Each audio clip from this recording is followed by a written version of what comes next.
Is this still the best defense in the NFL? When you're playing like it.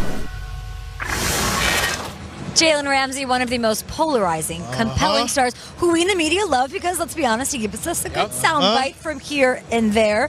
But, Reggie, I got to ask you, if you're a teammate of him, what advice would you give Jalen Ramsey on how he's handling himself in his early career? Yeah, I would tell Jalen to be humble and to also remember that even though we all play for different football teams, we're all coworkers, right? And just because you've had some early success in your short 3-year career does not give you the opportunity to go out and disrespect another man's grind, because you don't know what that man had to do, what he had to overcome to get here. You don't know what sacrifices these guys have made to get here. How many times do we hear about players having to support 3 or 4 families back home?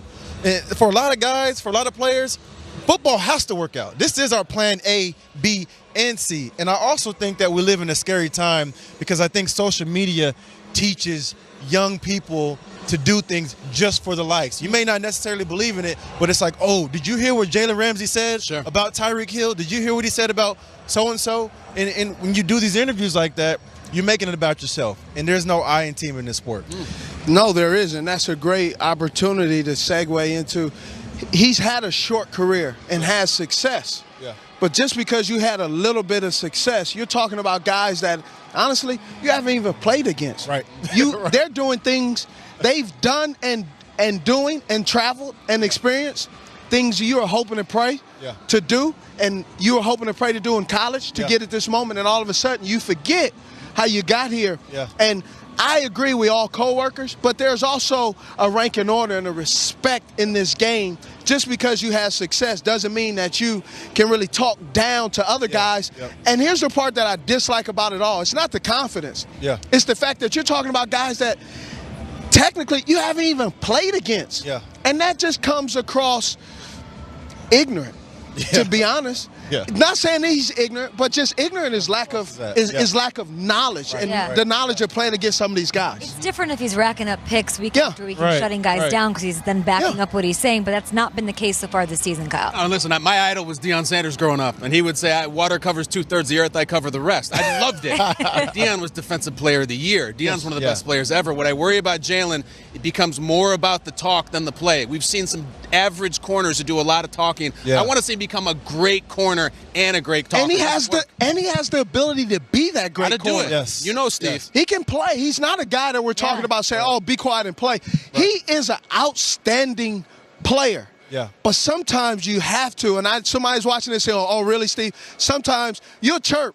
But at the end of the day, when you're in between those white lines, you got to lock in and you got to produce. He has the ability to produce. He just needs to talk less and play better because I believe he has the ability to be one of the best corners to play this game right now. Steve gets me fired up. How is Big Ben decent? We'll see how it figures. We can talk about this all day long. We've got a game that will, of course, happen right behind us at Wembley. It's an electric vibe here at Wembley. The fans filling in, thousands and thousands of fans at Wembley in London. Our Good Morning Football Weekend crew is at NFL Films, as always. We'll hand it over to them now. Colleen, take it away. What's up, Colleen? Hey, hey, hey. All right, so let's get into Jalen Ramsey a little bit more here. I was actually looking at his numbers. On 35 targets, he's only allowed 18 catches and 226 yards. But the talk that they were just talking about off the field and everything, I mean, some guys sort of have to pump themselves up, and they do it by talking trash. But do you think his behavior sort of works against him?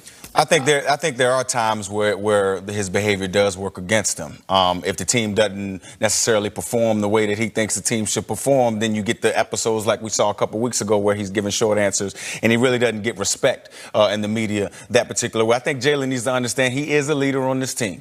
And what he says has consequences to the things, what he says has consequences. And what he should be saying are things that are bringing the team together, not creating division, not creating situations where it's going to be harder for them to work. You get what I'm saying? But they do have an issue in this locker room. The offense isn't very good. The offense just isn't very good. I'm just being honest. I mean, I understand his frustration. Saying it. They're not, we talked about the lack of respect toward the media. And I said it was a lack of respect because if you're not answering questions, you're wasting your time, you're wasting their time, you're wasting everybody's time. But I think that there's something to be said for the fact that he's not talking because I know what he wants to say and he doesn't want to be disrupted. I feel like he's right on the cusp right now, and they've had conversations with him inside the building to kind of make sure that they keep his head right and they keep this thing from boiling over. What do you think will happen if they lose today? I think it might boil over. But again, they can't be upset. Look, they should have tried to nip some of this stuff that Jalen Ramsey did in the bud a long time ago. What about last year when he tried to guarantee the fact that they're going to win a Super Bowl? You can't all of a sudden now, say it's okay for me to talk my trash and be me when we're winning, but now that we're losing, calm down a little bit. And walk it back. Yeah, you can't walk that back now. To me, it's a little bit too late. This is who the guy is. There is a difference between the trash talk that goes outward toward other guys and the trash talk for the people inside the building. That is true, Jeezy. Yeah, and we saw the Yannick Ngakoue and Calais Campbell trying to hold him back. So obviously a lot is going on right now in that locker room.